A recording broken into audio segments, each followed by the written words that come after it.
This is an educational video produced by Guildford Vocational Training Scheme and is intended for GP registrars. The e-portfolio is often a daunting prospect for registrars. It requires regular entry of learning logs, and these learning logs are meant to be entered in a reflective manner. The question is, what exactly is meant by meaningful reflection?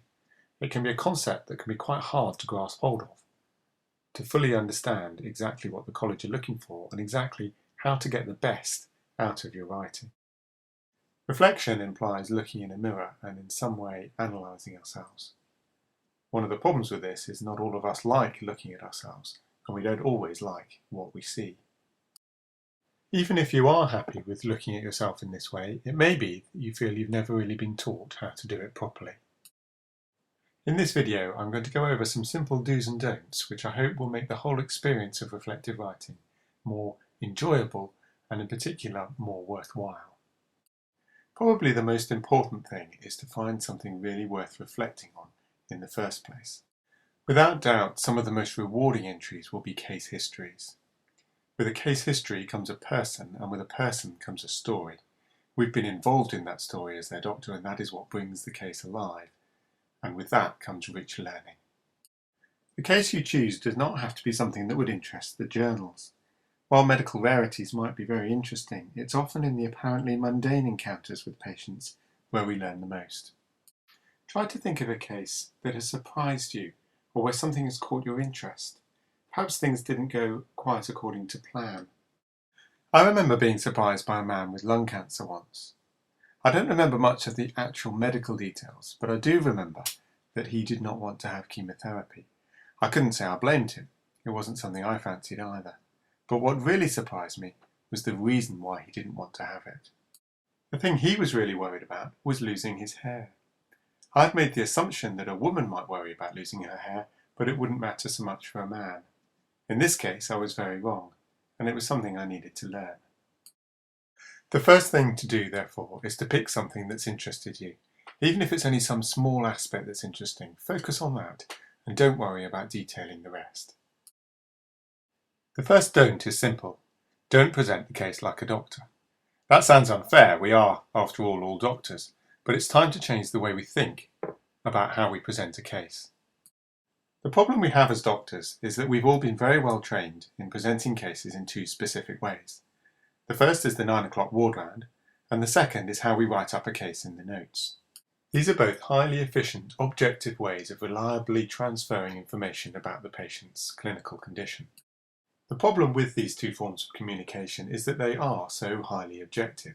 They primarily answer the what questions. What happened to the patient? What did you find on examination? What do the tests show? And what's going to be the management plan? With reflective writing, we need to be allowed to be much more subjective and give our own personal take on the situation. We're more interested in the why and how questions. Why did the patient present in the way they did? Why did I make the decision I made? Why did the patient not like my plan?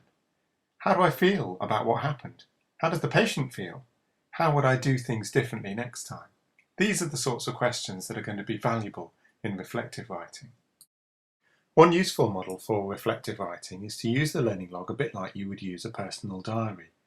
In a diary, you can explore the area that interested you in more detail. You can express what you really feel. You can ask questions without worrying about whether or not you know the answers. Or you might like to ask yourself what you would say to a friend or to your partner at the end of the day. What is it about the case that was interesting enough that you'd want to have a conversation about it? Or what is it that's still weighing on your mind that you really would like to talk to someone about it in order to mull it over more? If you can use the same sort of language in your e-portfolio, then you will really be getting to grips with reflective writing. The next thing to do is to fill in your log entries in a way that works for you, so that you don't feel obliged to fill in the form in a certain way. You might like to start your entries in the middle of the form. Probably the most important box on the form is the box marked "What did you learn?" The danger if you start from the top of the form and work your way down is that you spend all your energy describing what happened and what happened next, and by the time you get to this box, you've run out of steam. If you start with the "What did you learn?" form, then later you can go in and fill in the top two boxes, just giving enough detail to give some context to your learning. The next don't is all about warts. Oliver Cromwell famously insisted that when he was painted, he should be shown warts and all. He wasn't afraid to show off his blemishes, as he knew that all men had them. What makes someone a good doctor is not that they never make mistakes, but that they learn from their mistakes and are always interested in their own development. So make extra effort to include entries where things haven't quite gone according to plan. When you make your log entries, do think about the different competency areas, because this will help to keep them varied. It is likely that you'll have a natural bias towards some of the competency areas, for instance, making a diagnosis or clinical management, and that other areas won't come quite so naturally. It might be that you need to pay special attention towards thinking about the ethical dimensions, for instance, or community orientation. If you can get this right, then you will have a greater breadth of entries on your log, and this will help you to think more laterally and outside of the box.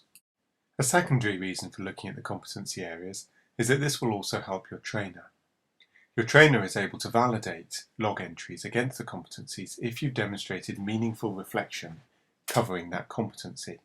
Once they're validated, this can then be used in evidence for your review. We're all human and we all have busy lives, but if at all possible, don't delay putting your entries onto the e-portfolio. Memory can be a very temporary thing. If I were to ask you to write reflectively on your journey to work this morning, you'd probably have no difficulty filling a whole side of A4, remembering what the traffic was like, what the other cars were doing, what you saw along the way, or maybe the radio program you were listening to. If I were to ask you to do the same thing for a day last week, you'd probably struggle to remember it at all. Of course, there's a lot more that can be said about reflection, and in many ways it's an art that can only be developed through practice, but I hope this video has been helpful and will make your reflection more enjoyable and more rewarding. Thank you for watching.